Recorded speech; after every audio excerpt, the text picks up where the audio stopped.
వ్యాపార Satyanarayana United city employees union రాష్ట్ర ఉపాధ్యక్షుడిగా ఉన్నాను. ఈరోజు రౌండ్ టేబుల్ సమావేశం సారాంశం మన వక్తలందరూ తెలియపరిచారు.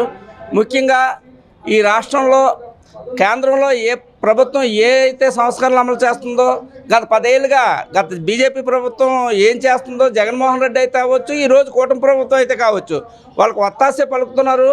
మరి సంస్కరణ ఎంత వేగవంతంగా అమలు పరిచే రాష్ట్రం బీజేపీ ప్రాంతాల కంటే మన రాష్ట్రంలో ఎక్కువగా అమలు పరుస్తున్నారు.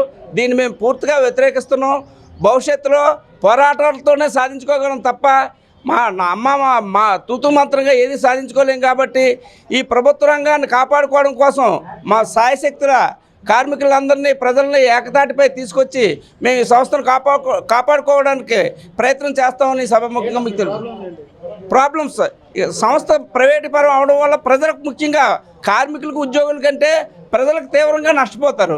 ఈ రోజు ఇచ్చి సబ్సిడీలు కానీ, రైతులకు ఇచ్చి ఉచిత విద్యుత్ కానీ, వ్యవసాయానికి ఇచ్చి ఉచిత విద్యుత్ కానీ, ఎస్సీ ఎస్టీలకు ఇచ్చి ఫ్రీ సబ్సిడీ కానీ అన్నీ కోల్పోవడం జరుగుతుంది. ఈ ప్రభుత్వ రంగంలో ఉన్న వేల కోట్ల, లక్షల కోట్ల ఆస్తిని కారు చౌకగా అదాని అంబానీలకి కమిషన్ల కోసం కక్కుర్తిపడి కట్టబెడుతుంది ఈ రాజకీయ నాయకులు. దాన్ని మేము పూర్తిగా వ్యతిరేకిస్తున్నాం. ఇది ప్రజల తాలూకు ఆస్తి, ఇది ప్రభుత్వం తాలూకు ఆస్తి. అంటే ఇదంతా ప్రజల ఆస్తిని కారు చౌకగా ప్రైవేటు వ్యక్తులకి కట్టబెడుతున్నారు. కాబట్టి దీన్ని మేము పూర్తిగా వ్యతిరేకిస్తున్నాం.